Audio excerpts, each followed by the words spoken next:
ప్రార్థన చేసుకుని కార్యక్రమాన్ని ప్రారంభించుకుంటాం. పరలోకమందున మా కన్న తండ్రి, ఘనమైన ఉన్నతమైన మహోన్నతమైన నామమునకు వందనములు స్తుతులు స్తోత్రములు తండ్రి. చల్లని రెక్కల నీడలో ఇంతవరకు భద్రపరిచి విగ్రహంలో దాచిన విధానం బట్టి మీకు ఎన్నో కృతజ్ఞతలు చెల్లించుకుంటున్నాం తండ్రి. ఈ పిల్లలమైన మేమందరము మీ సన్నిధిలో కొనుక్కుని మీ వాక్యాన్ని ధ్యానించుకుంటుండగా తండ్రి మీ పరిశుద్ధాత్మ సహాయాన్ని మాకు అనుగ్రహించండి. చెప్పబోతున్న నాకు వాక్యాన్ని ఆయన విభజించి ఉపదేశించుటకు మీ పరిశుద్ధాత్మ సహాయాన్ని అనుగ్రహించండి. వినబోతున్న పిల్లల హృదయాలు తెరవబడి వాక్యాన్ని గ్రహించగలిగి ఆ ప్రకారంగా జీవించగలిగే ధన్యతను వారికి అనుగ్రహించండి. ఆయన వాక్యాన్ని అర్థం చేసుకుని ఆయన వాక్య ప్రకారంగా ఈ లోకంలో జీవించడానికి మీరు మాకు సహాయం చేసి నడిపించండి. ఈ వాక్య భాగం అంతట్లోనే మీరే తోడుగా ఉండి నడిపించమని వేడుకుంటూ మీ ప్రియుడు మా రక్షకుడైన యేసుక్రీస్తు వారి మహోన్నతమైన నామం పేరుగా ఈ ప్రార్థన మనం అడిగి వేడుకుంటున్నాం మా కన్న తండ్రి. ఆమేన్. ప్రభువైన యేసుక్రీస్తు వారి నామంలో మీ అందరికీ నా వందనములు. దేవుడు మనల్ని ఎంతగానో ప్రేమించి మరలా ఆయన సన్నిధిలో ఆయన వాక్యాలను ధ్యానించటకు ఆయన ఇచ్చిన సమయాన్ని బట్టి ఆయనకి ఎల్లప్పుడూ మనం కృతజ్ఞతాస్తుతులు చెల్లింపబద్ధులమై ఉన్నాము. తండ్రి అయిన దేవుడి నామానికి యుగముల వరకు మహిమ కలుగునుగాక. ఆమేన్. దేవుడు మనల్ని ఎంతగానో ప్రేమిస్తున్నాడని, దేవునికి ఇష్టమైన పిల్లలుగా మనం జీవించాలని, దేవుని కొరకు మనం ఈ భూమి మీద ఉండగానే ఉన్నతంగా బ్రతికి ఆయన చెప్పినట్టుగా బ్రతికి ఆయన దగ్గరగా రావాలని ఆయన కోరుకుంటున్నారని ఎప్పటికప్పుడు మనం నేర్చుకున్నాం. పోయిన వారం దేవుడి మీద మనం ఆధారపడి బ్రతకాలని, దేవుడు తన పిల్లలు తన మీద ఆధారపడి బ్రతకాలని, తన కళలు పండించాలని, తనకిష్టమైన పిల్లలుగా జీవించాలని కోరుకుంటున్నారని మనం నేర్చుకున్నాం. అయితే ఈరోజు ఒక మంచి విషయం గురించి మనం నేర్చుకుందాం. మనిషి తల్లి గర్భంలో ఒక శరీరాన్ని రూపించుకోక మునిపే కంటికి కనిపించని కణంగా ఉన్నప్పుడే పోరాటం మొదలవుతుంది మనిషి జీవితంలో. కొన్ని కోట్ల కణాలుగా తల్లి గర్భంలోనికి ప్రవేశించినప్పుడు తల్లి అండంతో ఫలదీకరణ చెందడానికి కొన్ని కోట్ల కణాలు పోరాడతాయి. అందులో ఒక కణం మాత్రమే తల్లి అండంలో ప్రవేశిస్తుంది. అది తల్లి గర్భంలో శరీరాన్ని రూపుదాల్చుకుంది. అప్పటి నుంచే మనిషి జీవితంలో పోరాటం మొదలైంది. శరీరాన్ని దాల్చుకుని భూమి మీదకి వచ్చిన తర్వాత ప్రతి విషయంలో కూడా మనిషి పోరాడుతూనే ఉన్నాడు. జీవితంలో ఈ లోక సంబంధమైన జీవనాన్ని జీవిస్తూ తనకు కావలసినవన్నీ, తన అవసరాలన్నీ, తన సౌకర్యాలన్నీ సమకూర్చుకోవడానికి ఎప్పటికప్పుడు మనిషి పోరాడుతూనే ఉన్నాడు. అవునా? మనం కూడా చూస్తాం చాలా విషయాల్లో ఆస్తుల కోసం పోరాడటం, హక్కుల కోసం పోరాడటం, వాళ్ళకి కావాల్సిన వాటి కోసం పోరాడటం, కోర్టు విషయాల్లో, కోర్టు సమస్యల్లో వాళ్ళకి న్యాయం దక్కాలని పోరాడటం, ఇలా చెప్పుకుంటే చాలా విషయాలు ఉంటాయి లోకంలో. పోరాటం ఎప్పటికప్పుడు మనిషి జీవితంలో ఎప్పుడూ పోరాటమే. పోరాడకుండా ఒక రోజు కూడా గడవదు. ఏవి కూడా మన కాళ్ళ దగ్గరికి రావు, మనం పోరాడితేనే వస్తాయి. అయితే మనకి ఏది నిజమైన పోరాటం? ఎందులో మనం పోరాడాలి? ఏ విధమైన పోరాటం మనం చేయాలి? అసలు పోరాటం అంటే ఏంటి? ఫైటింగ్, దక్కించుకోవడం, మనకి ఉన్న హక్కుల్ని వాడుకొని మనకు కావాల్సిన దాన్ని దక్కించుకోవడం. అయితే యేసుక్రీస్తు ప్రభువారు అంటారు, దేవుని రాజ్యం బలాత్కారంతో నింపబడింది. ఆ పదాన్ని వాడడానికి అసలు కారణం, బలాత్కారులు అంటే బలవంతంగా ఒక మనిషిని బంధించేస్తున్నాడు అనుకోండి, అతను ఏమంటాడు? బలాత్కారుడు అంటారు. బలాత్కరించాడు, నన్ను బలవంతంగా పట్టుకోపోయాడు అనే పదాన్ని వాడతాం. కానీ యేసుక్రీస్తు ప్రభువారు అంటారు, పరలోక రాజ్యం బలాత్కారులతో నింపబడింది. ఎందుకు బలాత్కారాలతో నింపబడి ఉందంటే వాళ్ళు పరలోక రాజ్యంలో ప్రవేశించడానికి బలవంతంగా వారి బలాన్నంతటినీ ఉపయోగించి, వారి శక్తిని అంతటినీ ఉపయోగించి దేవుని రాజ్యంలోనికి ప్రవేశించారు. దేవుని మార్గంలోనికి ప్రవేశించాలంటే, దేవుణ్ణి నమ్ముకోవాలంటే, దేవుడి దగ్గరికి రావాలి అంటే బలవంతంగా రావాలి. ఈరోజు ఎవరైనా సరే ఒక వ్యక్తి, నేను దేవుణ్ణి నమ్ముకోవాలనుకుంటున్నాను, యేసుక్రీస్తుని నమ్ముకోవాలనుకుంటున్నాను, ఆయన మార్గాల్లో నడవాలనుకుంటున్నాను, నేను బాప్తిస్మం తీసుకుందాం అనుకుంటున్నాను అని సమాజంతో కానీ, సభ్యులతో కానీ, ఫ్రెండ్స్తో కానీ, ఇంట్లో వాళ్ళతో కానీ చెప్పాడనుకోండి, వాళ్ళు చాలా ఆశ్చర్యంగా చూస్తారు. నువ్వు దేవుడు నమ్ముకుందాం అనుకుంటున్నావా, బాప్తిస్మం తీసుకుందాం అనుకుంటున్నావా, నీకేం పెద్ద వయసు అయిపోయిందని కూడా ఇప్పుడు దాని కూడా వచ్చింది నీకు అని ఆశ్చర్యంగా అడుగుతారు. ఎంత ఆశ్చర్యం అంటే ఇంట్లో వాళ్ళే, తల్లిదండ్రులే పిల్లలు దేవుడు నమ్ముకుందాం అనుకున్నాం, ఇలా బాప్తిస్మం తీసుకుందాం అనుకున్నాం అని అడిగారు అనుకో, ఇప్పుడు అది కంగారే వచ్చింది నీకు అని అడుగుతారు. ప్రతి ఒక్కరి జీవితంలో ఈ అనుభవాలు ఉంటాయి. దేవుని సంఘంలోకి వచ్చిన వాళ్ళకి ఎవరికైనా అడగండి, దేవుని నమ్ముకుందామని మీరు అనుకున్నప్పుడు, మీరు బాప్తిస్మం తీసుకుందాం అనుకున్నప్పుడు, దేవుడితో కలిసి నడవాలనుకున్నప్పుడు మీ జీవితంలో ఎలాంటి ఎదురయ్యాయంటే ఎదురవుతాయి. సమాజం ఆశ్చర్యంగా చూస్తుంది, మనుషులందరూ ఆశ్చర్యంగా చూస్తారు, ఫ్రెండ్స్ అందరూ ఆశ్చర్యంగా చూస్తారు, ఇంట్లో వాళ్ళే ఆశ్చర్యంగా చూస్తారు. అందుకే మీరు ఈ అడ్డంకులన్నీ, ఈ ఆటంకాలన్నీ ఎదుర్కొని దేవుని సంఘంలోకి వచ్చారు కాబట్టి దేవుడు అన్నాడు, పరలోక రాజ్యం బలాత్కారంతో నింపబడింది, మీరు ఇరుకు ద్వారాన ప్రవేశంతో పోరాడుడి. చూడండి ఆ మాటలు చూద్దాం. ప్రభువైన యేసుక్రీస్తు వారు పలికిన మాటలు. మత్తయి సువార్త 7వ అధ్యాయం.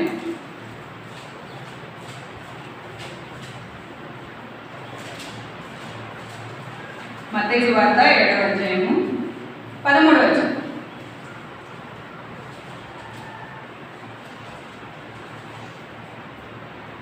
మత్తయి సువార్త 7వ అధ్యాయము 13వ వచనం. ఇరుకు ద్వారమున ప్రవేశించుడి, ఇరుకైన ద్వారంలో ప్రవేశించండి, నాశనమునకు పోవు ద్వారము వెడల్పును, ఆ దారి విశాలమునై ఉన్నది. మీరు నాశనానికి పోయే ద్వారం ఎలా ఉందట? వెడల్పుగా ఉంది, చాలా విశాలంగా ఉంది. దాని ద్వారా ప్రవేశించేవారు అనేకులు. జీవమునకు పోవు ద్వారము ఇరుకును, ఆ దారి సంకుచితమునై ఉన్నది, దాన్ని కనుగొను వారు కొందరే. మీరు ఇరుకు ద్వారమును ప్రవేశించండి. ఏంటి ఇరుకైన ద్వారం అంటే? దేవుని దగ్గరికి వెళ్ళే దారి, దేవుని దగ్గరికి వెళ్ళే మార్గం. అదే మీరు విశాలమైన మార్గాన్ని వెళ్తారా? అది చాలా విశాలంగా ఉంది, అది నాశనానికి పోయే ద్వారం. అందులో అనేకులు వెళ్ళిపోతున్నారట. అందులో వెళ్ళే వాళ్ళు అనేకులు. అంటే అది ఇరుకైంది కాదు. ఇప్పుడు ఇరుకు అనడానికి, విశాలం అనడానికి కారణం ఏంటంటే, దేవుని మార్గంలో నడవాలి అంటే మనకి చాలా ఆజ్ఞలు ఉంటాయి, చాలా రూల్స్ ఉంటాయి. మీరు ఈ విధంగా ఉండాలి, ఈ విధంగా ఉండకూడదు. దేవుడి దగ్గర ఉన్నప్పుడు మనకి చాలా విషయాలు దేవుడు మనకు తెలియజేస్తాడు. మీరు ఏ విషయాల్లో ఎలా ఉండాలి, ఏ విషయాల్లో ఎలా ఉండకూడదు అని చెప్పినప్పుడు అది మనకు చాలా ఇబ్బందిగా ఉంటుంది. మనం నాశనానికి వెళ్ళిపోవాలి అంటే అక్కడ పెద్ద ఇబ్బందులే ఉండవు. మనకు నచ్చినట్టు జీవిస్తే చాలు, నాశనానికి వెళ్ళిపోవచ్చు. అందుకే ధనవంతుడితో అబ్రహాం గారు మాట్లాడుతూ, నీ జీవిత కాలం అంతయు నీకు ఇష్టం వచ్చినట్టు జీవించావు అని చెప్పారు అన్నమాట. అందుకే మనకి ఇష్టం వచ్చినట్టు జీవిస్తే చాలు, నాశనానికి వెళ్ళిపోవచ్చు. అందులోకి వెళ్ళే వాళ్ళు అనేకులు అన్నాడు. అంటే వాళ్ళ ఇష్టం వచ్చినట్టు వాళ్ళు ప్రవర్తించినప్పుడు నాశనానికి వెళ్ళిపోతారు. అయితే ఇరుకు మార్గము, దేవుని కోసం బ్రతకాలనుకున్నప్పుడు, దేవుని మార్గంలో నడవాలి అనుకున్నప్పుడు అది ఇరుకైనది, అది ఇబ్బందికరమైంది. దాంట్లో ప్రవేశించడం, దాంట్లో ఆ మార్గంలో నడవడం అది ఇబ్బందికరమైంది. అందుకే అన్నాడు, జీవములకు పోవు ద్వారం ఇరుకును, ఆ దారి సంకుచితమునై ఉన్నది. చాలా ఇబ్బందిగా ఉంది, ఇరుకుగా ఉంది. ఇరుకైన దారిలో నడవాలంటే చాలా ఇబ్బంది. ఇది మనం దేవుని కోసం జీవిస్తున్నప్పుడు చాలా ఇబ్బందిగా అనిపిస్తుంది. అందుకంటే ఇది ఇరుకు ద్వారంలో ప్రవేశించుడి. ఇదే మాట లూకాసు వార్తలో ఉంటుంది. చూడండి, ఆ మాట కూడా చూద్దాం. మీరు సువార్తల్లో ఏ మాట చూసినా సరే అది అంత కావాల్సిన విషయం అంతా ఒకే చోట దొరకదు. లూకాసు వార్త 13వ అధ్యాయము.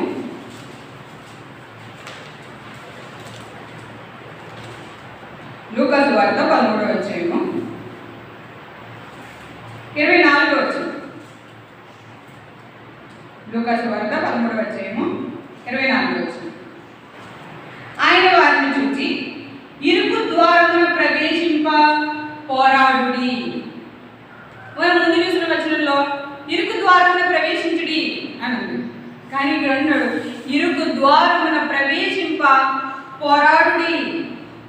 మీరు ఈ ద్వారంలో ప్రవేశించడానికి పోరాడాలి. ఊరికినే ఏమి మీరు దీంట్లో వెళ్ళలేరు. అది ఇరుకైంది, వెళ్ళడమే ఇబ్బంది అంటే మీరు వెళ్ళడానికి పోరాడాలి, ఫైట్ చేయాలి, బలవంతంగా చొరబడాలి. దేవుడి కోసం బ్రతకాలనుకున్నప్పుడు సమాజంలో అయినా, మనకు తెలిసిన వాళ్ళతో అయినా, మన ఇంట్లో వాళ్ళతో అయినా, ఫ్రెండ్స్తో అయినా చాలా ఇబ్బందులు ఎదుర్కోవాలి, ఒప్పించాలి, వాక్యం పక్షాన మాట్లాడాలి. నా మనసు ఏమాత్రం లోక సంబంధంగా బ్రతకడానికి ఇష్టపడలేదు, నేను మంచిగా బ్రతకాలనుకుంటున్నాను, దేవుడి కోసం బ్రతకాలనుకుంటున్నాను అని మనం పోరాడాలి. అందుకే ఎస్పీ ప్రభు అంటారు, ఆయన వారిని చూసి ఇరుకు ద్వారమున ప్రవేశింప పోరాడి అనేకులు ప్రవేశింప జూతురు కానీ వారి వలన కాదని మీతో చెప్తున్నాను.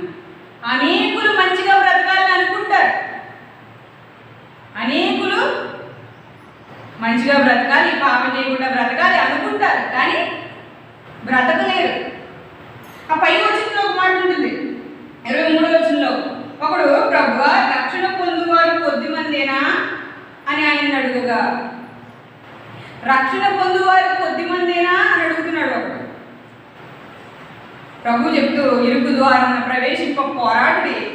అయితే అనేకులు ప్రవేశింప జూతురు కానీ వాళ్ళు ప్రవేశించలేరు. నాశనానికి వెళ్ళిపోయే దారి చాలా వెడల్పు విశాలంగా ఉంది, అనేకులు అందులో వెళ్ళిపోతారు. చాలామంది మంచిగా ఈ రోజు నుంచి నేను మంచిగా ఉంటానంట. ఏంటో నేను ఉందామనుకున్నాను కానీ ఉండలేకపోతున్నాను. అందుకే అంటాడు పోరాడు. లోక సంబంధమైన విషయాలు, ఎన్నో విషయాలు మనం చూస్తాం పోరాడడం. రీసెంట్గా హైదరాబాద్లో ఒక సంఘటన, వాళ్ళ నవాబులు వాళ్ళ చిన్న వయసు నుంచి కూడా వాళ్ళ ఆస్తుల కోసం వాళ్ళు పోరాడుతున్నారు కోర్టులో. 30 సంవత్సరాలు, 40 సంవత్సరాలు, 50 సంవత్సరాల నుంచి వాళ్ళు పోరాడుతుంటే వాళ్ళు ముసలి వాళ్ళు అయిపోయారు. అందులో ఒక అతను చనిపోయాడు కూడా. వాళ్ళు 8 మంది 9 మందికి రావాల్సిన ఆస్తి కోసం అలా పోరాడుతూ ఉంటే ఇన్ని సంవత్సరాల తర్వాత కోర్టు వాళ్ళకి సమానంగా తీసుకోమని తీర్పిచ్చింది. అది ప్రభుత్వ లెక్కల ప్రకారం 2500 కోట్లు. బయటకు వచ్చిన తర్వాత అసలు మామూలుగా మన లెక్కల ప్రకారం చూసుకుంటే చాలా వేల కోట్లు ఉంటుంది. ఆ ఆస్తి కోసం వాళ్ళ జీవితం అంతా పోరాడారు. ఎన్నో విషయాలు మనం చూస్తున్నాం. వాళ్ళు న్యాయం కోసం పోరాడుతున్నారు, హక్కుల కోసం పోరాడుతున్నారు, ఆస్తుల కోసం పోరాడుతున్నారు. మనమైతే దేవుడు చెప్తున్నారు, మీరు పరలోకంలో ప్రవేశించడానికి, నిత్య జీవానికి ప్రవేశించడానికి, జీవాన్ని కనుగొనడానికి పోరాడండి. అందులో ప్రవేశించే వారు కొద్దిమందే. ఆ కొద్ది మందిలో మరి నువ్వు నేను ఉన్నామా? నువ్వు నేను పోరాడుతున్నామా? పరిశీలించుకోవాలి మన జీవితాన్ని. ప్రభు కోసం యథార్థంగా బ్రతకడానికి, పవిత్రంగా బ్రతకడానికి, ఆయన ఇష్టాన్ని నెరవేర్చడానికి, ఎల్లప్పుడూ మనకు వచ్చే ప్రతి పరిస్థితిని ఎదిరించి జయించి ఆయన ఇష్టాన్ని నెరవేర్చడానికి మనం సిద్ధపడుతున్నామా? ఏదో చేద్దాం అనుకున్నాను కానీ కుదరలేదు, ఇది ఆయన చిత్తం కాదేమో అనుకుంటున్నామా? నేను చేద్దాం అనుకున్నానా, అయితే అవ్వలేదు, ఇది ఆయన చిత్తం కాదేమో అనుకున్నామంటే మనకంటే బలహీనులు, బుద్ధిహీనులు ఎవరు ఉండరు. ఖచ్చితంగా ఆయన ఇష్టాన్ని నెరవేర్చడానికి మనం పోరాడాలి. ఆయన మార్గంలో నడవడానికి పోరాడాలి. ఆ జీవం ఆయనే, ఆ మార్గం ఆయనే, ఆ దారి ఆయనే. ఆయన్ని వెంబడిస్తూ ఆయన దారిలో నడవడానికి మనం పోరాడాలి. ప్రయత్నించడం మాత్రమే కాదు, దాన్ని సఫలత చేయడానికి పోరాడాలి. అనారోగ్యంతో ఉన్నప్పుడు ఆరోగ్యం కోసం మనం పోరాడమా? ఏది మిగమంటే మింగేస్తాం, ఏది తాగమంటే తాగేస్తాం, పోరాడతాం ఆరోగ్యాన్ని తెచ్చుకోవడానికి. రోగాలతో జబ్బులతో పోరాడలేదా? దేవుని కోసం బ్రతకడానికి పోరాడాలి, క్రీస్తు మార్గంలో నడవడానికి పోరాడాలి. ఆ ఇరుకైన మార్గంలో ఇబ్బందికరమైన సందర్భాల్లో ఆయన చిత్తాన్ని నెరవేర్చడానికి పోరాడాలి. అందుకే బలాత్కారంతో నింపబడి ఉంది. వాళ్ళు బలవంతంగా దేవుని రాజ్యంలో చొరబడుతున్నారు, దాన్ని ఆక్రమించుకుంటున్నారు అన్నాడు. చూడండి మత్తయి సువార్త 11వ అధ్యాయం.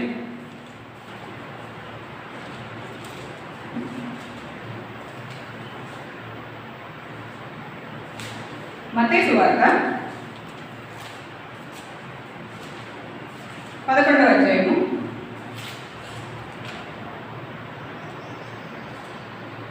12వ వచనం. మత్తయి సువార్త 11వ అధ్యాయము 12వ వచనం. బాప్తిసం ఇచ్చి యోహాను దినములు మొదలుకొని ఇప్పటి వరకు పరలోక రాజ్యము బలాత్కారముగా పట్టబడుచున్నది, బలాత్కారులు దాన్ని ఆక్రమించుకొనుచున్నారు. పరలోక రాజ్యం అనగా సంఘం. ఈ సంఘంలోనికి ఎవరు చొరబడుతున్నారు? ఎవరు ఆక్రమించుకున్నారు ఈ సంఘాన్ని? బలాత్కారులు, బలవంతులు బలవంతంగా సమస్యలన్నింటినీ ఎదుర్కొని, ఈ మాటలన్నీ ఎదుర్కొని, ఈ తోటల్లా గుచ్చుకుపోయే మాటలన్నింటినీ భరించి సహించి వాటన్నింటినీ పక్కన పెట్టి దేవుని సంఘంలోనికి ప్రవేశిస్తున్నారు, దాన్ని ఆక్రమించుకున్నారు. పరలోక రాజ్యం బలవంతంగా పట్టబడుచున్నది, బలాత్కారులు మాత్రమే దాన్ని పట్టుకోగలరు. మనం అందరినీ ఏమంటాడు దేవుడు? ఇప్పుడు దేవుని సంఘంలో ఉన్నాం కదా, మనల్ని అందరినీ ఏమంటాడు? మీరు బలాత్కారులు, మీరు బలవంతంగా దేవుని రాజ్యాన్ని పట్టుకున్నారు. ఇదే మాట చూడండి లోకాసు వార్త 16వ అధ్యాయం 16వ వచనం. లోకాసు వార్త 16వ అధ్యాయము 16వ వచనం. యోహాను కాలం వరకు ధర్మశాస్త్రమును ప్రవక్తలను ఉండిరి, అప్పటి నుండి దేవుని రాజ్య సువార్త ప్రకటింపబడుచున్నది. దేవుని రాజ్య సువార్త ఎప్పటి నుంచి ప్రారంభింపబడింది? బాప్తిస్మం ఇచ్చి యోహాను గారు మొదలుపెట్టారు, రాజ్య సువార్తను ప్రకటించడం మొదలుపెట్టారు. ఇదిగో రాబో ఉగ్రతను గురించి మీకు బుద్ధి చెప్పిన వాడు ఎవడు? మీరు ఇప్పటికైనా మారు మనసు పొందండి, దేవునికి భయపడండి అని ఆయన ప్రకటించినప్పుడు చాలామంది ఆయన ఎదురుకు వచ్చి మేమేం చేయాలి, మేము ఎలా బ్రతకాలి అని అడిగినప్పుడు, మీకు 2 అంగీలు ఉంటే ఒక అంగీ లేని వాడికి ఇవ్వండి, మీకున్న దాన్ని దానం చేయండి, దేవునికి భయపడండి అన్నప్పుడు సుంకర్లు కూడా వస్తారు. మేమేం చేయాలి మరి? మేము వడ్డీ వ్యాపారం చేస్తాం కదంటే, మీరు అక్రమంగా రక్తం మిండుకుని తాకండి, న్యాయమైన వడ్డీకి మీ వ్యాపారం చేసుకోండి అని దేవుని రాజ్య సువార్తను ప్రకటిస్తూ వాళ్ళని హెచ్చరిస్తూ వాళ్ళని తట్టి లేపుతారు. అందుకే యేసుక్రీస్తు ప్రభువు అన్నారు, దేవుని రాజ్య సువార్త ప్రకటింపబడుచున్నది. బాప్తిస్మం ఇచ్చి యోహాను కాలం దగ్గర నుంచి దేవుని రాజ్య సువార్త ప్రకటింపబడుచున్నది. ప్రతి వాడును ఆ రాజ్యంలో బలవంతంగా చొరబడుచున్నాడు. దేవుని సంఘంలో సువార్త ప్రకటింపబడిన తర్వాత మనం సంఘంలోనికి రావాలి అంటే ఎన్నో సమస్యల్ని, ఎన్నో ఇబ్బందుల్ని, ఎన్నో మాటల్ని ఎదుర్కొని మనం దేవుని సంఘంలోనికి ప్రవేశించాలి.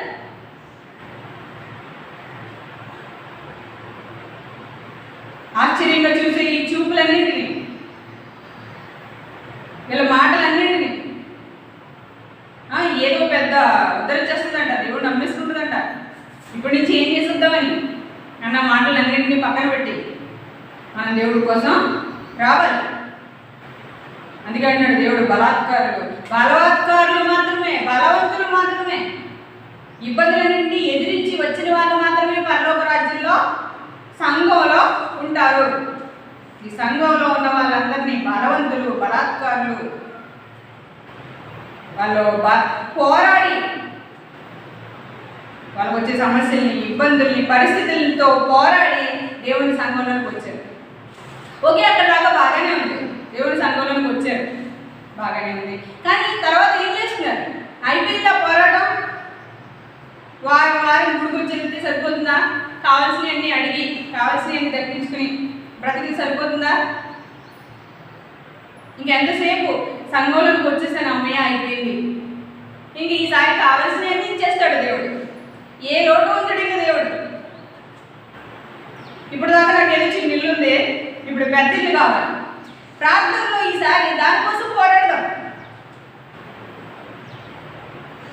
ఇప్పుడు దాకా ఏదో చిన్న బండి ఉంది, ఈసారి కారు కావాలి.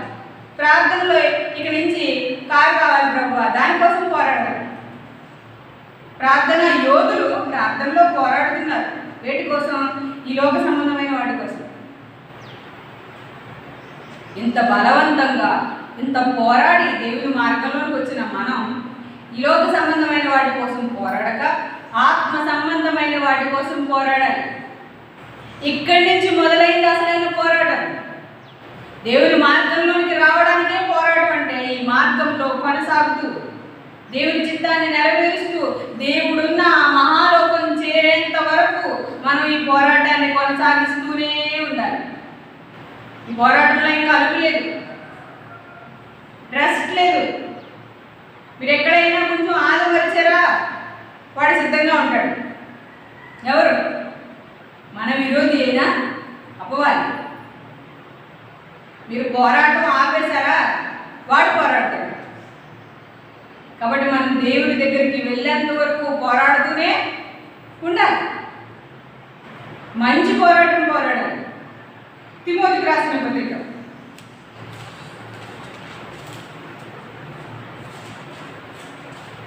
తిమోతి గారికి రాసిన మొదటి పత్రిక 6వ అధ్యాయం. తిమోతికి రాసిన మొదటి పత్రిక 6వ అధ్యాయము 12వ వచనం.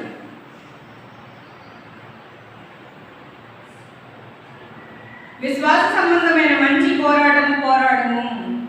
ఎలాంటి పోరాటం పోరాడాలి?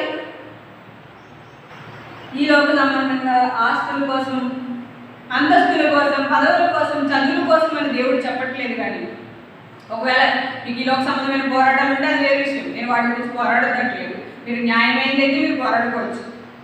కానీ విశ్వాస సంబంధమైన మంచి పోరాటం పోరాడము. నిత్య జీవమును చేపట్టుము. నిత్య జీవాన్ని చేపట్టడానికి పోరాడు. తన ప్రియమైన కుమారుడితో పౌలు గారు మాట్లాడుతూ, కుమారుడా నిత్య జీవమును చేపట్టము, దాన్ని చేపట్టే పోరాటం చేయము. విశ్వాస సంబంధమైన పోరాటం. మనం విశ్వాసంతో పోరాడాలి, మంచి పోరాటం పోరాడాలి. ఈ పోరాటం వల్ల మనకేమొస్తుంది? నిత్య జీవితం వస్తుంది. దాన్ని పొందడానికి నీవు పిలువబడి అనేక సాక్షులు ఎదుట మంచి ఒప్పుకుంటువి. మనం విశ్వాస సంబంధమైన మంచి పోరాటం పోరాడాలి. విశ్వాసంతో. విశ్వాసం లేకుండా పోరాడగలమా? పోరాడలేము. విశ్వాసమే విజయం. మనకి విజయాన్ని చేకూర్చేది విశ్వాసమే. విశ్వాసంతో ధైర్యంగా మనం పోరాడినప్పుడు మనకి విజయం చేకూరుతుంది. కాబట్టి విశ్వాసాన్ని ఎప్పుడు కూడా కాపాడుకోవాలి. అందుకే కొరింథీయులకు పత్రిక రాస్తూ మీరు విశ్వాసం గలవారై ఉన్నారో లేదో మిమ్మల్ని మీరే పరీక్షించుకోండి. మీరు భ్రష్టులు కాని ఎడల సంతోషం. ఎల్లప్పుడూ కూడా మనలో ఉన్న విశ్వాసం తగ్గిపోతుంది. అందుకే మనం ఎప్పుడు కూడా విశ్వాసాన్ని కాపాడుకోవాలి. క్రీస్తు కోసం ఎదురు చూస్తున్నాను, ఆయన కోసమే నేను బ్రతుకుతున్నాను. ఆయన వస్తాడు ఖచ్చితంగా. ఒకవేళ నేను చనిపోయినా మృతుల నుండి నన్ను లేపుతాడు. నిరీక్షింపబడి వాడి నిజస్వరూపం విశ్వాసం. ఆయన వస్తాడని నేను నిరీక్షిస్తున్నాను. నన్ను తిరిగి నేను చనిపోతే నన్ను తిరిగి లేపుతాడు. నేను బ్రతుకుంటే నా కోసం అక్షయ శరీరాన్ని తీసుకొస్తాడు. ఈ విశ్వాసాన్ని ఎప్పుడు కూడా వదలకూడదు మనం. అందుకే విశ్వాసం అని డాలు. ఆ అపవాది వేసే అగ్ని బాణాలని అడ్డుకోవడానికి విశ్వాసం అనే డాలు మనకి చాలా అవసరం. ప్రతి విషయంలో అపవాది పుట్టించే చెడ్డ ఆలోచనలు అన్నింటిలో కూడా మనం అడ్డు పెట్టుకోవాల్సింది ఏంటి? విశ్వాసం. కాబట్టి ఈ పోరాటాన్ని ఎలా చేయాలట? విశ్వాసంతో చేయాలి. విశ్వాసంతో మంచి పోరాటం పోరాడినప్పుడు నిత్య జీవాన్ని మనం చేపట్టగలుగుతాం. మరి దేంతో పోరాడాలి? ఇప్పుడు పోరాటం చేయాలి, విశ్వాసంతో చేయాలి, నిత్య జీవితం కోసం చేయాలి. మరి ఇప్పుడు పోరాటం ఎవరితో, దేంతో, ఏ ఏ విషయాలతో? హెబ్రీయులకు రాసిన పత్రిక, హెబ్రీయులకు రాసిన పత్రిక 12వ అధ్యాయం మీరు జాగ్రత్తగా చూడాలి. హెబ్రీయులకు రాసిన పత్రిక 12వ అధ్యాయము 4వ వచనం. మీరు పాపముతో పోరాడుటలో రక్తం కారినంతగా ఇంకా దాన్ని ఎదురించలేదు. మనకి దేంతో పోరాటం? పాపంతో. మీరు పాపంతో పోరాడుటలో ఇంకా రక్తం కారినంతగా పోరాడలేదు అన్నాడు. రక్తం కారినంతగా అనే మాటను మనం పక్కన పెట్టి ఇప్పుడు మనం పోరాటం అంటే ఏంటి? దేంతో మన పోరాటం? పాపంతో. రక్తం కారునంతగా మీరు పాపంతో పోరాడాలి అంటుంటే అసలు ఒక పోరాటం అనేది విశ్వాస జీవితంలో ఉంది అని, ఆ పోరాటాన్ని మనం పోరాడాలి అని, దీంట్లో యుద్ధం చేయాలని, ప్రయాసపడాలని, దీంట్లో గెలవాలని ఎంతమందికి తెలుసు? పాపంతో పోరాడాలి, పాపంతో నాకు పోరాటం ఉంది, ప్రతిరోజు పాపం చేయకుండా ఈ శరీరాన్ని అదుపు చేయాలి. ఇదే పోరాటం. పాపంతో పోరాటం, పాపం చేయకుండా ఉండడానికి పోరాటం. పాపం అనగా దేవుడికి ఇష్టం లేని కార్యం ఏదైనా అది పాపమే. మనం దేవునికి దగ్గరవుతూ ఉన్నప్పుడు, దేవుని సంఘంలో ఉన్నప్పుడు దేవుని వాక్యానికి విధేయత చూపించాలి, దేవుని వాక్యానుసారంగా జీవించాలి. ఇంత పాపం చేయకుండా ఇంత కట్టుకుని బ్రతికితే నిజంగా పరలోకం ఉందంటారా? ఇంత మంచిగా బ్రతికితే అసలు ప్రయోజనం ఉందా? ఉందో లేదో తెలియని పరలోకం కోసం ఇంత కష్టపడాలా అనే బుద్ధిహీనమైన ప్రశ్నలు మనలో ఉంటే ఒక మాట చూద్దాం. చూడండి, ప్రసంగి గ్రంథం. అక్కడికి వెళ్ళి మళ్ళీ మనం అక్కడికి వద్దాం. ప్రసంగి గ్రంథం. అసలు దేనికోసం ఈ పోరాటం? అసలు ఏముందని ఈ పోరాటం? ఇవన్నీ కట్టుకుని అసలు ఎందుకు బ్రతకడం? హాయిగా తిరిగి బ్రతకొచ్చు కదా.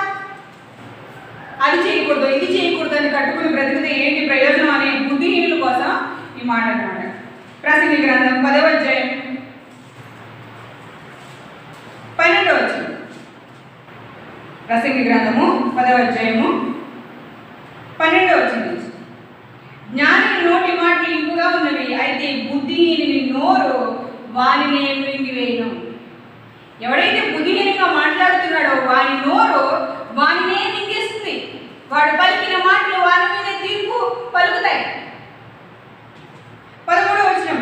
వాని నోటి మాటల ప్రారంభం బుద్ధిహీనత, వాని పలుకులు ముగింపు వెర్రితనము.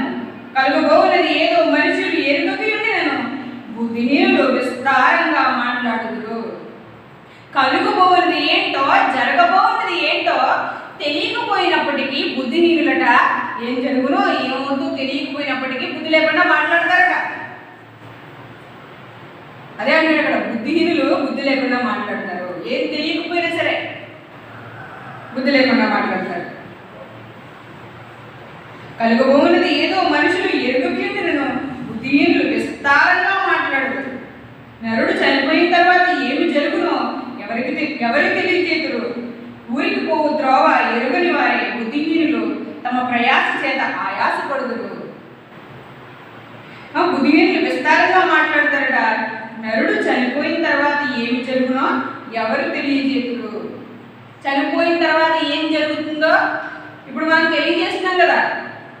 నువ్వు మంచిగా బ్రతికితే నీకు జీవ పునరుత్థానం, నీ ఇష్టం వచ్చినట్టు బ్రతికితే మరణ పునరుత్థానం. ఊరికి పోవు త్రోవ ఏంటా ఊరు? ఊరికి పోవు త్రోవ ఏంటా ఊరు? పరలోకం, దేవుడున్న ఆ మహాపట్టణం. పోవు త్రోవ ఎరుగని వారే బుద్ధిహీనులు తమ ప్రయాస చేత ఆయాసపడుదురు. అశాశ్వతమైన ఈ లోకం కోసం, ఆస్తుల కోసం, అంతస్తుల కోసం, సుఖాల కోసం, భోగాల కోసం ఆయాసపడుతూ ప్రయాసపడుతూ బుద్ధిహీనంగా ఇక్కడే బ్రతుకుతారు. వాళ్ళు పొందబోయే వెళ్ళబోయే ఆ ఊరు తెలియదు వాళ్ళకి. ఎంత చక్కగా రాయించి చూసారు దేవుడు. ఊరికి పోవు త్రోవ ఎరుగని వారే, వాడికి పరలోకం వెళ్ళాలని కానీ, దేవుడి దగ్గరికి నేను వెళ్ళాలని కానీ, దేవుడు పరిశుద్ధుడు అని కానీ, నేను పరిశుద్ధంగా జీవిస్తేనే అక్కడికి వెళ్తానని కానీ వాడికి ఏమాత్రం తెలియదు. అందుకే బుద్ధిహీనులు తమ హృదయంలో దేవుడు లేడని అనుకుందరు. కీర్తనల గ్రంథంలో ఉంటుంది 14వ అధ్యాయం. బుద్ధిహీనుడు ఏమనుకుంటాడు? దేవుడు లేడని తన హృదయంలో అనుకుంటాడట. దేవుడు లేడు అనుకునేవాడు బుద్ధిహీనుడు. దేవుడి కోసం ఉన్నతంగా బ్రతకాల, ఇంకా కొట్టదలుగా బ్రతకాల, అన్ని కట్టుకుని బ్రతకాల, హాయిగా తిరిగి ఉన్న నాట్లో ఉండి పోవచ్చు కదా అనేవాడికి చెప్తున్నాడు దేవుడు. బుద్ధిహీనంగా తిరగవద్దు, బుద్ధిహీనంగా ఉండొద్దు, బుద్ధిహీనంగా మాట్లాడొద్దు. ఎందుకంటే నువ్వు పలికిన మాట నీ మీదే తీర్పు కలుగుతుంది. ఎలీషా గారి కాలంలో ఒక అతను ఉంటాడు. ఇశ్రాయేలీకి ఆ రోజు చాలా కరువులో ఉంటారు. వాళ్ళు ఆహారం ఉండదు. ఆహారం ఉండక వాళ్ళు చాలా బాధపడుతూ చాలా ఇబ్బందికరమైన పరిస్థితుల్లో ఉన్నప్పుడు ఎలీషా గారు వచ్చి రాజుతో చెప్తాడు అనమాట. రేపు నాటికి దేశంలో ఆహారం దొరుకుతుంది, తింటారు ప్రజలు అన్నప్పుడు రాజు పక్కన ఉండే ఒక అధిపతి అంటాడు, ఏంటి దేశం ఇంత క్లిష్ట పరిస్థితుల్లో అల్లాడిపోతుంటే ఆహారం తింటారా ప్రజలు? ఎంతో భయంకరమైన కరువు వచ్చేసింది, ఎక్కడి నుంచి వస్తుంది ఆహారం? ఒకవేళ దేవుడు కిటికీలు ఓపెన్ చేసిన పైనుంచి వీళ్ళు ఆహారం తినలేరు అంటాడు. వెంటనే ప్రవక్త అంటాడు, నువ్వు అన్నట్టే జరుగుద్ది, జాగ్రత్త, అందరూ తింటారు కానీ నువ్వు మాత్రం తినలేవు. ఆ మాట చూడండి. రాజుల 2వ గ్రంథం, రాజుల 2వ గ్రంథం 7వ అధ్యాయం. రాజుల 2వ గ్రంథము 7వ అధ్యాయము 1 నుంచి చూద్దాం. అప్పుడు ఎలీషా రాజుతో ఇట్లా అన్నాడు, యెహోవా మాట ఆలకించుము. యెహోవా సెలవిచ్చినదేమనగా, రేపు ఈ వేళకి షోమ్రోను ద్వారమందు రూపాయి 1 ఒక మానిక సన్నని పిండియు, రూపాయి 1 2 మానికలు ఎవరినో అమ్మబడును. అందుకు ఎవరి చేతి మీద రాజు ఆనుకుని ఉండెనో ఆ అధిపతి, యెహోవా ఆకాశమందు కిటికీలు తెరిచినను అలాగు జరుగునా అని దైవజనునికి ప్రత్యుత్తరం ఇయ్యగా, అతడు, నీవు కన్నులారా దాన్ని చూచెదవు గాని దాన్ని తినకుందు అని అతనితో చెప్పాను. నువ్వు కన్నులారా ఈ విషయం జరగడం చూస్తావు కానీ నువ్వు తినలేవు. బుద్ధిహీనంగా మాట్లాడాడు. దేవుని శక్తిని, దేవుని ఆశ్చర్య కార్యాన్ని నమ్మలేకపోయాడు, విశ్వసించలేకపోయాడు. అందుకే దాని పర్యవసానం 16వ వచనం, అదే అధ్యాయం 16వ వచనం. జనులు బయలుదేరి సిరియన్లు దండపేట దోచుకునేవి కాబట్టి యెహోవా మాట చొప్పున రూపాయి 1 ఒక మానిక సన్నని పిండియు 2 మానికలు ఎవరినో అమ్మబడెను. ఎవరి చేతి మీద రాజు ఆనుకుని ఉండెనో ఆ అధిపతి ఆ ద్వారమున నిలవబడుటకు నిర్ణయింపబడగా, రాజు దైవజనుని యొద్దకు వచ్చినప్పుడు ఆ దైవజనుడు అతనితో చెప్పిన ప్రకారం ద్వారమందు జనుల తొక్కుడు చేత అతడు మరణమాయెను. ఈ అధిపతికి ద్వారం దగ్గర నిలబడి ఉండాలనే పని వచ్చింది. అక్కడ నిలబడడానికి అతను నిర్ణయింపబడ్డాడు. జనులందరూ ఆహారం కోసం పరిగెడుతున్నప్పుడు ఇతను ఏమయ్యాడట, వాళ్ళ కాళ్ళ కింద త్రొక్కబడి చనిపోబడ్డాడు.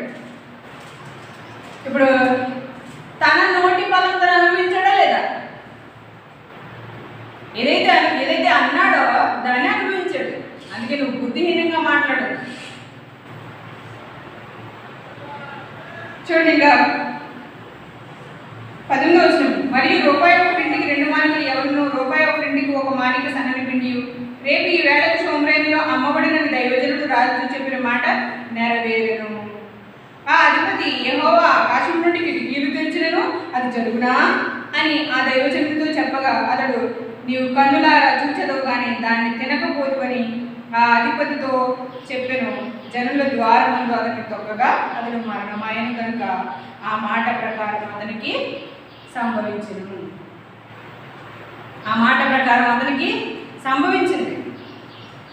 ఈరోజు బుద్ధిహీనంగా దేవుడు ఉన్నాడా? దేవుడి కోసం మనం పాపం చేయకుండా బ్రతకాలా? పాపం చేయకుండా ఉంటే పరలోకానికి వెళ్తారా అని ప్రశ్నించే బుద్ధిహీనుడికి ఎవరికైనా సరే ఇది సాక్ష్యంగా ఉంది. దేవుడు ఉన్నాడు ఖచ్చితంగా. ఆయన పరిశుద్ధుడుగా, కంటికి కనిపించిన ఒక మహాశక్తిగా ఆయన ఉన్నాడు. మనం యథార్థంగా బ్రతికితే, పవిత్రంగా పరిశుద్ధంగా బ్రతికితే మనకి ఆయన దగ్గరికి వెళ్ళడానికి కృపనిస్తాడు. ఆ కృపను మనం పొందుకోవాలి. విశ్వాస సంబంధమైన మంచి పోరాటం మనం పోరాడాలి. అది పాపంతో మనం పోరాడాలి. ద్వేషంతో, అసూయతో, కలహంతో, మత్సరాలతో నిండిపోయిన ఈ మనిషి హృదయంతో పోరాడాలి. మీరు పోరాడినది ఆకాశమందున్న దురాత్మల సమూహంతో, మనుష్య మాత్రులతో కాదు అంటారు పౌలు గారు.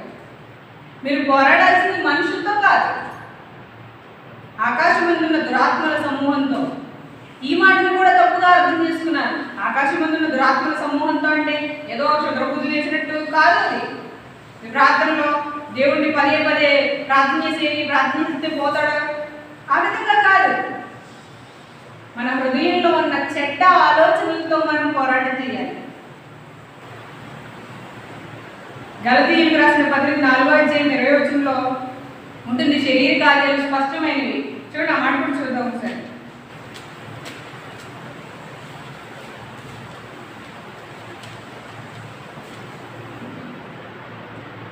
గలతీయులకు రాసిన పత్రిక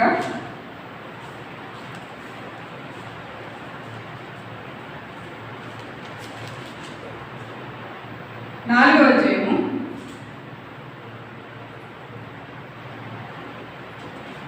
గలతీయులకు రాసిన పత్రిక, క్షమించాలి 5:00 గలతీయులకు రాసిన పత్రిక 5:00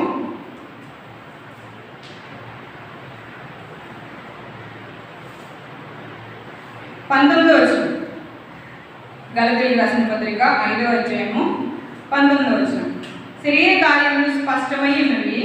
అవేవనగా జారత్వము, అపవిత్రత, కాముకత్వము, విగ్రహారాధన, అభిచారము, ద్వేషములు, కలహములు, మత్సరములు, క్రోధములు, కక్షలు, భేదములు, విమతములు, అసూయలు, మత్తతులు, అల్లరితో కూడిన ఆటపాటలు మొదలైనవి. వీటిని గూర్చి నేను మునుపు చెప్పిన ప్రకారము ఇంటి వాటిని చేయువారు దేవుని రాజ్యమును స్వతంత్రించుకొనరని మీతో స్పష్టముగా చెప్పుచున్నాను. మీరు ఈ శరీర కార్యాలను జరిగిస్తే, వీటికి మీ హృదయంలో చోటిస్తే, వీటితో మీరు పోరాడకపోతే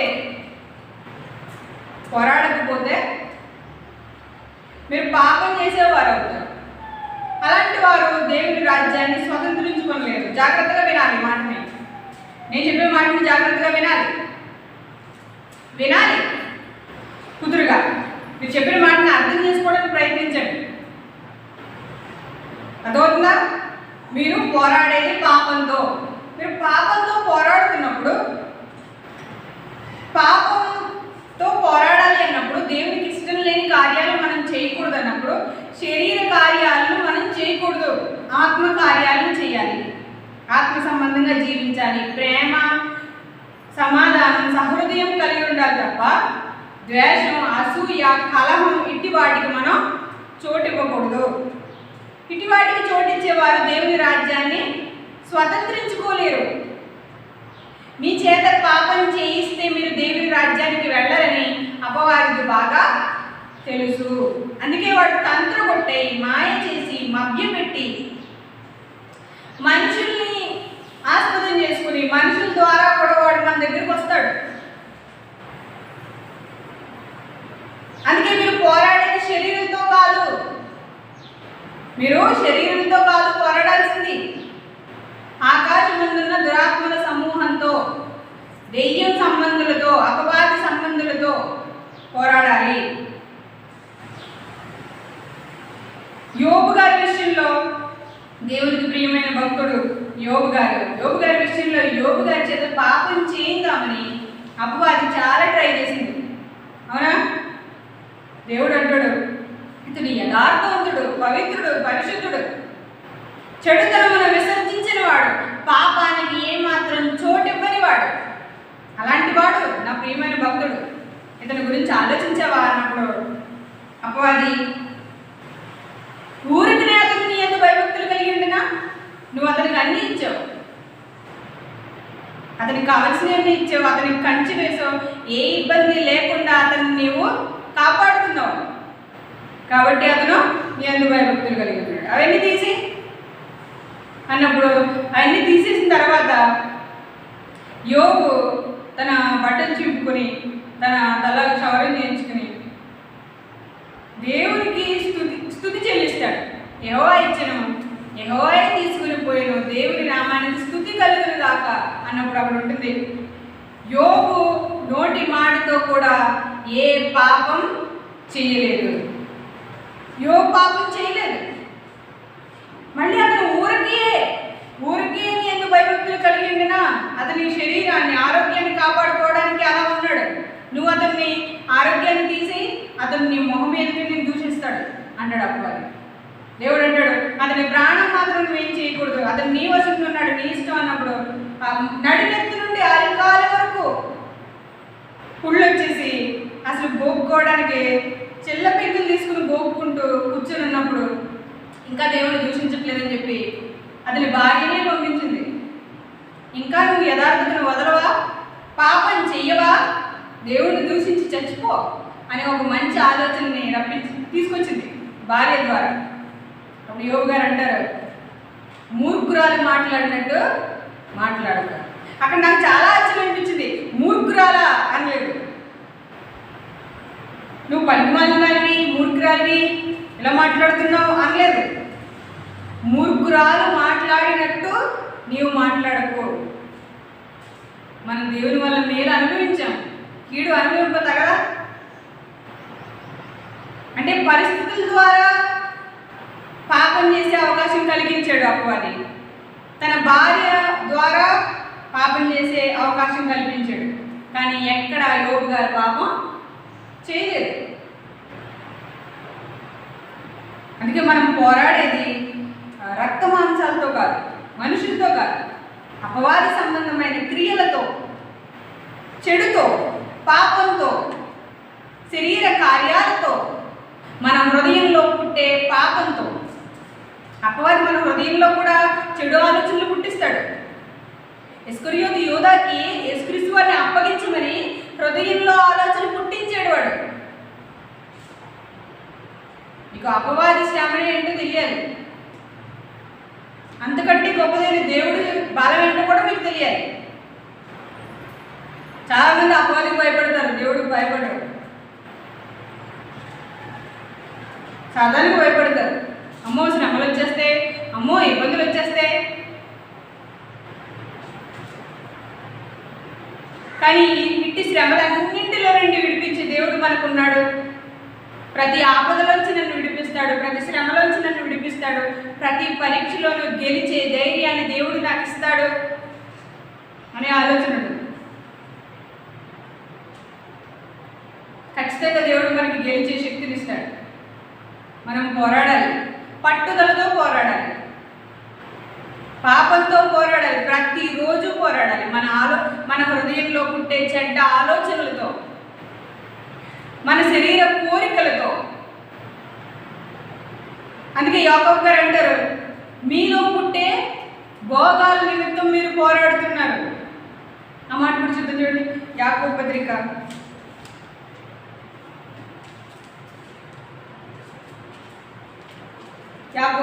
4వ అధ్యాయం 1వ వచనం.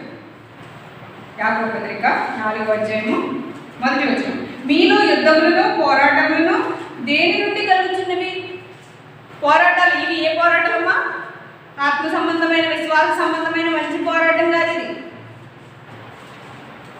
మీ అవయవంలో పోరాడు మీ భోగేచ్ఛల నుండి కదా. భోగేచ్ఛల కోసం పోరాడుతున్నారు వీళ్ళు. అందుకే అంటాడు, మీ అవయవములలో పోరాడు నీ భోగేచ్చలు. అంటే ఇప్పుడు మనం పోరాడుతున్నప్పుడు, మనం దేవుని కోసం మంచిగా బ్రతకాలి, పాపం చేయకుండా బ్రతకాలి అనుకున్నప్పుడు మనలో ఉన్న మన అవయవాలు కూడా కోరికల కోసం పోరాడుతున్నాయట. మీకు అర్థమవుతుందా? మన అవయవాలు ఈ భూమి మీద కోరికలు, భోగేచ్ఛలు, సుఖాలు తీర్చుకోవడానికి పోరాడుతున్నాయి. మనం వాక్యంతో దేవుని ఇష్టాన్ని నెరవేర్చడానికి పోరాడాలి. మీలో, మీ అవయవాల్లో పుట్టే భోగేచ్ఛల నిమిత్తం మీరు పోరాడుతున్నారు. ఎంత మంచి మాటలు రాయించాడు దేవుడు, ఎంత జ్ఞానాన్ని ఈ గ్రంథంలో రాయించాడు దేవుడు. మన బ్రతుకు పుస్తకం బైబిల్ మనల్ని ఎంతో ఉన్నతులుగా, గొప్పవారిగా, పరిశుద్ధులుగా, దైవాలుగా మార్చగలిగిన గ్రంథం బైబిల్. ఇంత గొప్ప పుస్తకాన్ని చదవకుండా, అర్థం చేసుకోకుండా, దేవుని ప్రేమను ఏమాత్రం గుర్తించకుండా అవివేకులుగా ఉండిపోతే మనం ఎంత దౌర్భాగ్యం అవుతాం. మీలో ఉండే మీ అవయవాల్లో పోరాడే భోగేచ్ఛల కోసం మీరు పోరాడుతున్నారు. కానీ మీరు పోరాడాల్సింది పాపంతో. అది రక్తం కారేంతగా మీరు పోరాడాలి. అది యేసుక్రీస్తు ప్రభు వారిని చంపేంత వరకు వదలలేదు. భక్తుల్ని, అపోస్తలుల్ని రక్తం కారేంతగా వాళ్ళని పాపం చేయడానికి వాళ్ళని పురుకొల్పుతూనే ఉంది. వాళ్ళ రక్తాన్ని కార్చడానికి, తలలు సైతం ఇచ్చేయడానికి, తమ శరీరాలను చిత్రం చేయడానికి అప్పగించేశారు తప్ప పాపానికి ఏమాత్రం చోటు ఇవ్వలేదు. చంపేస్తానన్నా సరే, వారి ప్రాణాలు పోయినా సరే, వాడు మనకి అంత క్లిష్టమైన పరిస్థితులు లేవు. ఇప్పుడు మనం నిజంగా మాట్లాడుకోవాలి. మనకి ఆర్థిక సంబంధంగా కొన్ని సమస్యలు రావచ్చు, అనారోగ్య సమస్యలు రావచ్చు.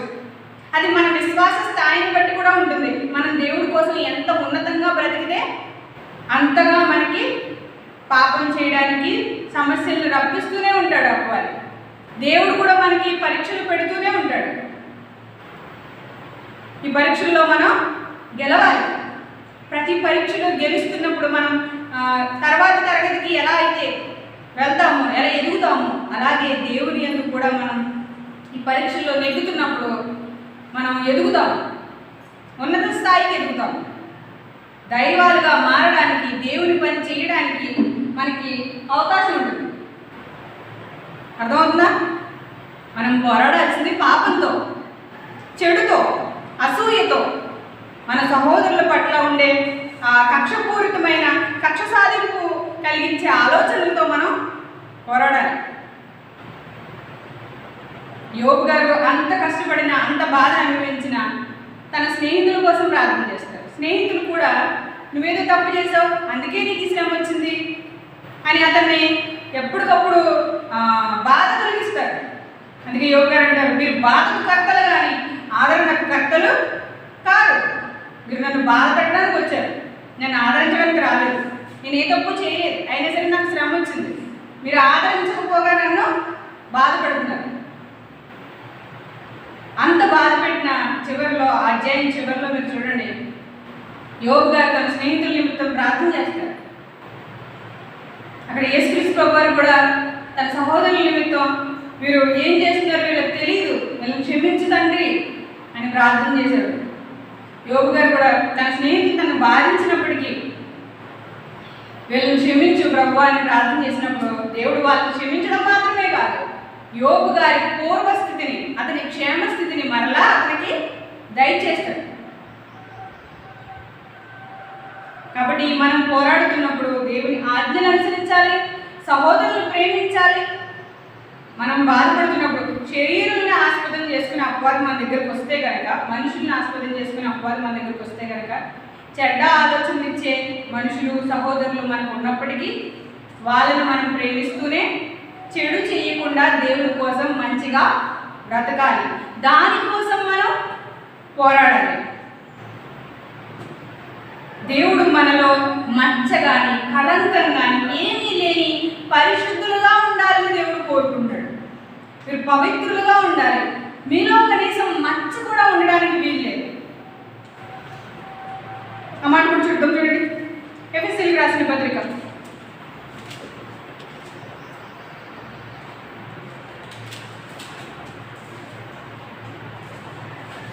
ఎఫెసీయులకు రాసిన పత్రిక 5వ అధ్యాయము 25వ వచనం. ఎఫెసీయులకు రాసిన పత్రిక 5వ అధ్యాయము 25వ వచనం. పురుషులారా మీరును మీ భార్యలను ప్రేమించుడి, అటువలి క్రీస్తు కూడా సంఘమును ప్రేమించి.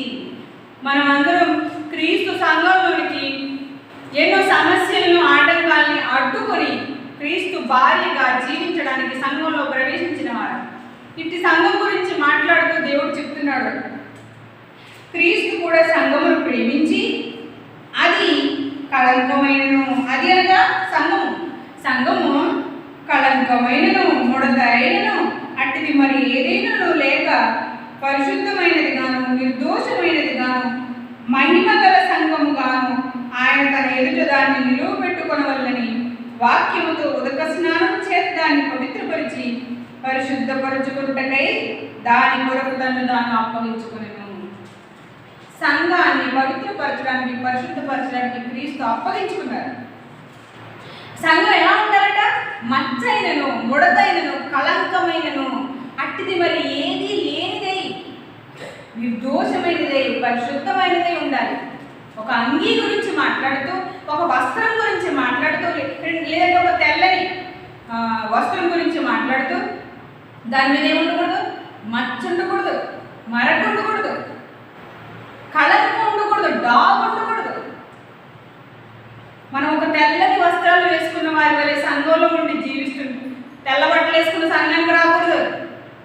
ఒక తెల్ల బట్టలు వేసుకున్నవాడు ఎంతగా దానికి మురికి అంటకుండా బ్రతుకుతాడో అదేవిధంగా సంఘంలో ఉన్న మనం ఎటువంటి పాపానికి, ఎటువంటి ద్వేషానికి, ఎటువంటి అసూయకి చోటు ఇవ్వకుండా క్రీస్తు కొరకు పవిత్రంగా బ్రతకాలి. లేదు ప్రతిసారి మచ్చలేసుకుంటూ తప్పైపోయింది ప్రభా అని వేడుకుంటూ మళ్ళీ మచ్చలేసుకుంటూ అలా ఉండకూడదు. మనం కొంతమంది ఏదైనా తిన్నారంటే వెంటనే మీద పోసుకుంటారు, అవునా? వెంటనే మీద వేసుకుంటారు, వెంటనే ఏమవుతుంది? మర్చిపోతారు. రోజు వేసుకుంటారు. కొంతమంది చక్కగా కూర్చుని తింటారు, మీద వేసుకోరు. మీద వేసుకోగానే ఏమవుతుంది? మర్చిపడిపోతుంది. అలాగే అందుకంటే మంచైనా కళంకమైన ఉండకూడదు, డాగు పడకూడదు. తెల్లని వస్త్రాన్ని పోలిన మన జీవితం పవిత్రమైన జీవితం, నిర్దోషమైన జీవితం. పాపం అనే మచ్చ కానీ, పాపం అనే డాగు కానీ, ద్వేషం, అసూయ, కుళ్ళు అనే కళంకం కానీ మన మీద ఉండకూడదు. వైట్ డ్రెస్ మీద మచ్చలు పడిపోయిన డ్రెస్ ఎలా ఉంటుంది? మనం తెలియక పాపం చేస్తే దేవుడు మనల్ని క్షమిస్తారు. కానీ ఆ మచ్చలో కనిపిస్తే మన జీవితం ఏమవుతుంది? మన సాక్ష్యం ఏమవుతుంది? మనం దేవుడి కోసం కొంతమందినైనా కాపాడగలమా? దేవుడి కొరకు మనం ఎంత పవిత్రమైన హృదయం కలిగి ఉన్నప్పటికీ మన ప్రవర్తన జీవితం మంచిగా లేకపోతే మనం ఎవరికైనా వాక్యం ప్రకటిస్తే వాళ్ళు ఏమంటారు? నువ్వే ఇన్ని చేసావు, అన్ని చేసావు, నీ జీవితం చూసుకో అంటారు. నేను తప్పు చేశాను, తప్పు అయిపోయింది, నేను మంచిగా ఉన్నాను అన్నా సరే వాళ్ళు వినరు. ఇప్పుడు దావీదు ఉన్నాడు, దావీదు అతనికి పాపం చేసే అవకాశం వచ్చింది. ఇది పాపం అని గ్రహించి దూరంగా ఉన్నాడా? పాపం చేసాడా? బెత్షెబాతో పాపం చేశాడు. ఇప్పుడు అతనికి మచ్చై కూర్చుంది అది, అవునా? అతని జీవితంలో అది మచ్చై కూర్చుంది. అన్యుల మధ్య నా నామాన్ని ఇలా చేసామని దేవుడు బాధపడతాడు.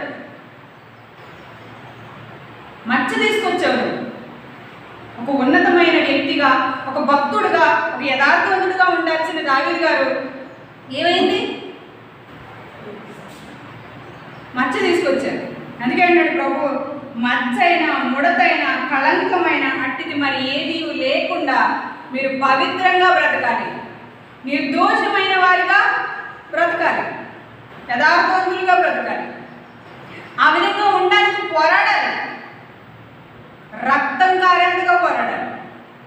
మనం కనీసం చెమట కారేంత వరకు అంత కూడా పోరాడాలి. మనం దేవుని పక్షాన మాట్లాడం, దేవుని పక్షాన వాదించం. దేవుడు ఉన్నాడు, దేవుడు యథార్థవంతుడు, మనం పరిశుద్ధంగా పవిత్రంగా బ్రతకాలి అని నోరు తెరిచి చెప్పడానికి కూడా ఇష్టపడం. కాబట్టి పోరాడాలి. వ్యర్థమైన వాటి కోసం కాక ఆత్మ సంబంధమైన పరిశుద్ధమైన యుద్ధం, విశ్వాస సంబంధమైన పోరాటం, మంచి పోరాడము నిత్య జీవమును చేపట్టము. అందుకే పౌలు గారు తన జీవితంలో చివరిలో అంటారు, నేను మంచి పోరాటం పోరాడాను, ఇక నా కోసం నీతి కిరీటం ఉంచబడింది. నాకు నీతి కిరీటం ఉంచబడింది. దేవుడు అది నాకు మాత్రమే కాదు, తన కోసం బ్రతికే వాళ్ళందరి కోసం కూడా దాన్ని సిద్ధపరుస్తారు. కాబట్టి మనం పోరాడాలి, పాపంతో పోరాడాలి, పాపం చేయకుండా ఉండడానికి పోరాడాలి, మంచిగా ఉండాలి, యథార్థంగా ఉండాలి, పవిత్రంగా ఉండాలి, పరిశుద్ధంగా ఉండాలి. ఒకవేళ దాన్ని అధిగమించుకోలేకపోతుంటే దేవుడిని వేడుకోవాలి, తండ్రి నన్ను కాపాడు. యోసేపు గారికి కూడా పాపం చేసే అవకాశం వచ్చింది, కానీ అతను చేయలేదు, పారిపోయాడు పాపం దగ్గర నుంచి. పాపాన్ని ఎదిరించండి, అపవాదాన్ని ఎదిరించండి, లేదా పాపం దగ్గర నుంచి పారిపోండి. ఏదో ఒక విధంగా దేవునికి నమ్మకంగా బ్రతకడానికి ప్రయత్నించండి. కాబట్టి ఇంటి పిల్లలుగా ఉండాలని కోరుకుంటూ నా మాటలు ముగిస్తున్నాను. తలలో వచ్చేది ప్రార్థన చేస్తాను.